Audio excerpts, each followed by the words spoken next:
নবী সাল্লাল্লাহু আলাইহি ওয়াসাল্লাম চারটা কাজকে জাহেলিয়াত বলছেন। আরবাউন ফি উম্মতি মিন আমরিল জাহেলিয়া লা ইয়াতরুকুনাহুন্না। নবী সাল্লাল্লাহু আলাইহি ওয়াসাল্লাম বলেন জাহেলিয়াতের চারটা কাজ আছে, যে চারটা কাজ জাহেলিয়ত থেকে আমার উম্মতের ভিতরে আমদানি হয়ে গেছে, আমার উম্মতেও ছাড়ে না চারটা জাহেলিয়াত। এক নম্বর হলো আল ফাখরু ফিল আহসাব, ফখর করে। কি করে? সবসময় ফখর করে, মানে তার পদমর্যাদা, তার বংশমর্যাদা, তার জ্ঞান গরিমা, এগুলো নিয়ে গর্ব করতে থাকে, অহংকার করতে থাকে। এটা জাহেলিয়াত, এটা জাহেলিয়াতে ছিল, এটা আমদানি হয়ে আমার উম্মতের মধ্যে চলে আসছে। ওয়াত্তানু ফিল আনসাব, বংশধরে গালিগালাজ করা। বংশধরে এগুলো বুঝছি, ওই যে চৌকিদার বংশের, তার পুরা বংশধরে এই যে খারাপ কাজ করছে, এর বাড়ি কোথায় জানি তো বরিশাল্লা, বরিশাল ধরে গালিগালাজ। বুঝছি বুঝছি, ওর বাড়ি কোথায়? এটা নোয়াখাল্লা। এর বাড়ি কোথায়? বুঝছি, এটা সিটাঙ্গা। এই যে এলাকা ধরে, অঞ্চল ধরে, বংশ ধরে গালিগালাজ করা, এটা হলো জাহেলিয়াত। এই এলাকার মানুষ সব খারাপ, ওই দিকের মানুষ যা আছে এটা জাহেলিয়াত। কোন এলাকার মানুষ সব ভালো না, সব খারাপ না।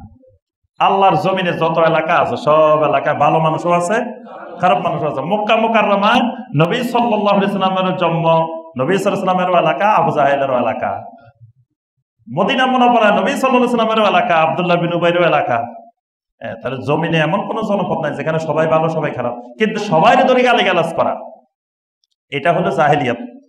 ওয়াল ইস্তিসকা বিন নুজুম, 3 নম্বর জাহেলিয়াত হলো নক্ষত্রের মাধ্যমে বৃষ্টি কামনা করা।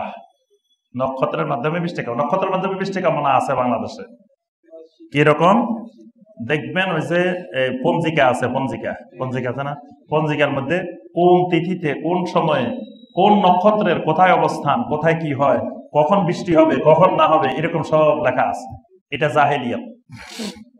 ওয়া নিয়াহা, নিয়াহা এটাও জাহেলিয়াত। নিয়াহা হলো মানুষ মারা গেলে বিলাপ করে কান্নাকাটি করা, 7 দিনের দিন খানার আয়োজন করা, 40 দিনে খানার আয়োজন করা। খানার আয়োজন হয় কি আনন্দে না দুঃখে? জি, তো মানুষ মরে গেলে আনন্দ না দুঃখ? কিন্তু দেখবেন জমজমাট করে খানার আয়োজন। এই জন্য আমাদের এই ডক্টর আব্দুল্লাহ জাহাঙ্গীর রাহিমাহুল্লাহ বলতেন, মানুষ মারা যাওয়ার পরে খানা দিছে, খায় আর আসার সময় কয়, আল্লাহ এই বাড়িতে যেন প্রতি বছর একটা একটা করে মরে, যাতে খানাটা ঠিক মতো আমরা খাইতে পারি। না মরলে তো এরকম খানা পাওয়া যায় না, মরলে এরকম খানা পাওয়া যায়, যাতে প্রতি বছর বছর মরে। তাহলে এই যে মানুষ মারা গেছে অথচ খানা পিনার আয়োজন, খানা পিনার আয়োজন হলো আনন্দের ক্ষেত্রে। নবী সাল্লাল্লাহু আলাইহি ওয়াসাল্লাম আউলে মালাও বিশাতিন, বিয়ে শাদী হয়েছে একটা ছাগল দিয়ে হলেও ওলিমা দাও, খানার আয়োজন করো। এটা আনন্দ প্রকাশের জন্য, বিবাহের আনন্দ প্রকাশ করার জন্য। এখন মানুষ মারা গেলে খানার আয়োজন করা, তারপরে মারা গেলে বিলাপ করে কান্নাকাটি করা। জাহেলিয়াতের যুগে নিয়াহা এমন পর্যায়ে পড়ছিল, মানুষ মারা গেলে ভাড়া করে নিয়ে আসত। কিছু পেশাদার মহিলা ছিল, যেমন এখন পেশাদার ভিক্ষুক আছে, অনেকে ভিক্ষুক দিয়ে ব্যবসা করে, এরকম আছে না, যে কেউ 50 জন ভিক্ষুকের ব্যবসা করে, কেউ 100 জন করে। সকালবেলা সুন্দর করে গাড়িতে করে বিভিন্ন জায়গায় দিয়ে আসে, আবার দুপুরে খাবার দিয়ে আসে, আবার নিয়ে আসে। এটা একটা তার বিজনেস, ব্যবসা, বিশাল আকারের রমরমা ব্যবসা। ঠিক জাহেলি যুগে এই কামদার মহিলার ব্যবসা চলতো।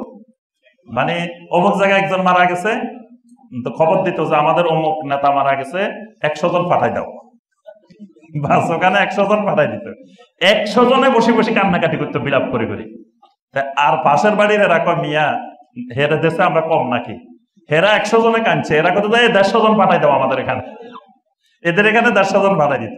আরেক এলাকার লোক আরো ধনী, আরো প্রভাবশালী, তারা 200 জন নিয়ে আসতো। এইভাবে কার বাপ মরছে, কতজন কাঁদছে, এটা নিয়েও জাহেলি যুগে প্রতিযোগিতা হইতো। এটাকে বলা হয় নিয়াহা। এবং অনেক কবি কবিতার মধ্যে এটা নিয়ে ফখর করতো যে আমাদের বংশের নেতা মারা গেছে, জমিনে এমন কেউ ছিল না কান্দে নাই, সমস্ত মাখলুক কাঁদছে। এক এক নেতা নাকি মারা গেছে, এরকম সব কাঁদছে জমিনে। এটাকে বলা হয় নিয়াহা। নবী সাল্লাল্লাহু আলাইহি ওয়াসাল্লাম বলছেন যে এইটাও জাহেলিয়াত।